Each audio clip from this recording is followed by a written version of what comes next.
Hey everyone, hope you're all doing well. My name is Rebecca. If you haven't seen my face before, I'm a 30-year-old mum here in Australia. I do personal finance, I do motherhood and disabilities just like this one.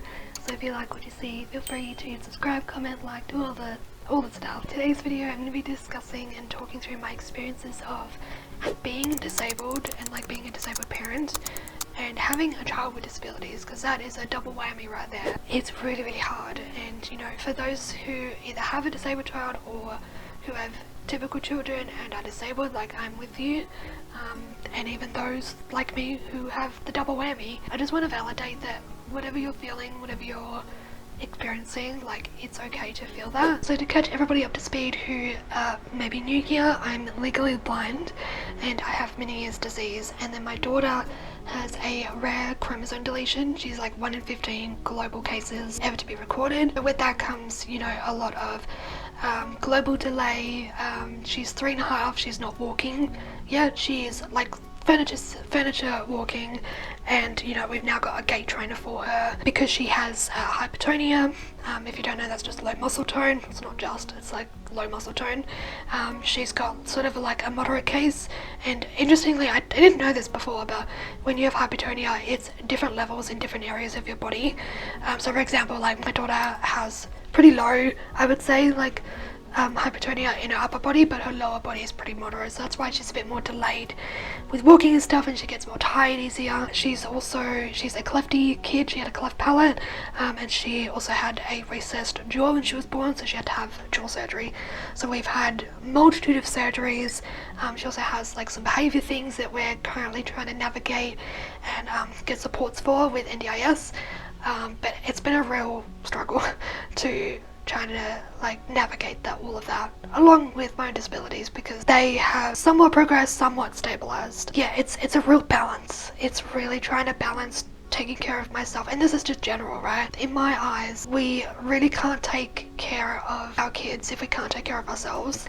To those that can do that, I tip my hat off to you. It is becoming more important for me to look after myself, because then I can go to my child and be the best version that I am that day. And it doesn't always happen that way. I do still look after myself, but I might not come to her with the best version of myself, and that's okay. It's not always perfect, and it shouldn't be, honestly, because then what's that teaching our kids? It really obtains to the saying of you put your own oxygen mask on first before you help others, because in that scenario, what good are we to our kids if we're already dead? If we looked after them first, I mean, yes, they are innocent and they do need us, but in order to need us, we need to take care of ourselves. That's also why I'm so passionate about doing therapy and EMDR therapy and healing, and I know there's going to be comments of well, you really should have done that before you had kids. I was in therapy for 8 years before I had a child, and even when I went to my therapist and I was like, look, my partner and I are looking at trying, we dug into that. We dug into why I wanted to have a child. What void was I trying to fill? What was my purpose in having a child? It was during my pregnancy. I was still in therapy, and even after I've still been in therapy. It's only this year that I've really delved into EMDR therapy and really started properly healing the trauma, because it really got to a point where I was just not a healthy person to be around, to be honest. I really wasn't. I had my good moments, but when I had my bad moments, very toxic. Not a healthy person to be around, and that is me being truthfully honest to myself. And it got to a point where I was like, my child does not deserve this parent. Let me actually do some proper healing and do EMDR and just freaking go for it. And I'm not gonna lie, it's really hard. It's hard work going through the things that traumatized you and created these anxieties, or it's really hard to somewhat relive them. It's weird, you do kind of relive them, but not at the same time. It's almost like you're looking at it through television type of thing. At least that's been my experience. But yeah, I just got to a point where I was like, no, I really need to heal myself, because my child deserves a better parent than what she's got at the moment, and I deserve better, to be honest. It's really hard to try and balance your own disabilities with your child's, because I was really getting to a point in in the early stages where it was literally pretty much just me. Jesse worked a lot. He worked a lot of overnights.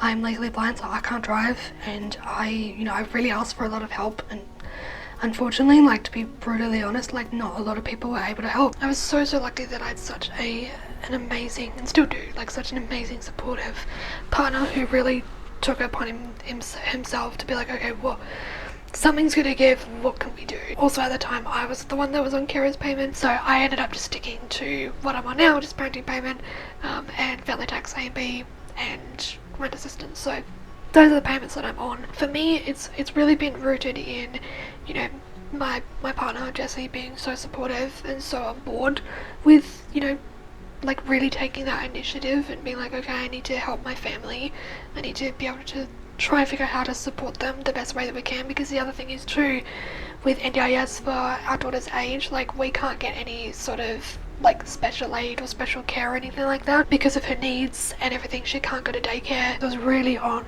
the both of us, and that can also be very taxing on a relationship.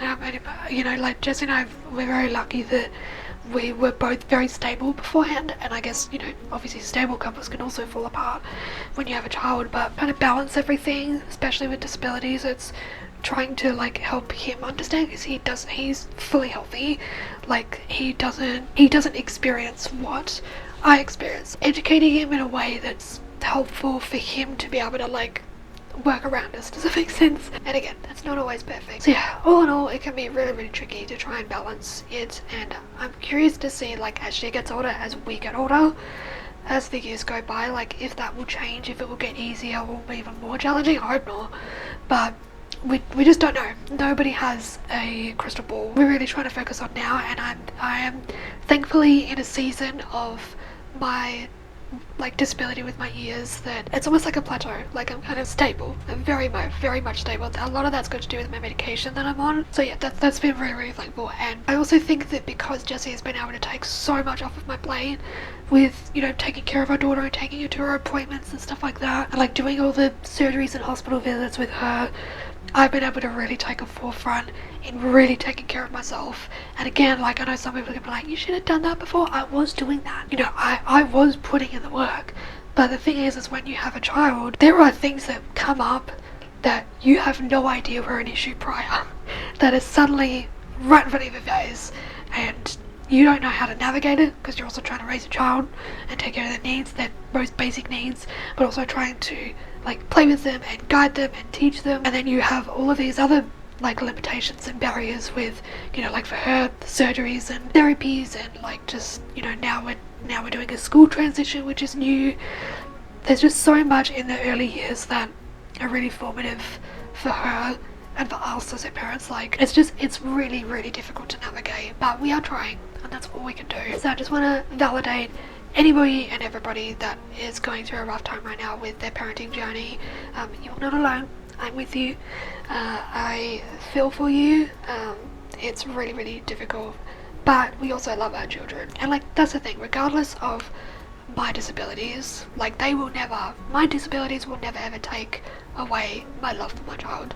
They will never ever take away me striving to care for my child the best to my ability. Just about loving her through that. And I'm not perfect. Never claim to be, never will be. No parent is perfect. So I'm going to leave this video here. I just want to validate everybody that you are going to go through this period. You're going to get through this time. You are loved. You are valued. Appreciate you all for watching this video. Comment down below your experience, and I will see you in my next one. Bye.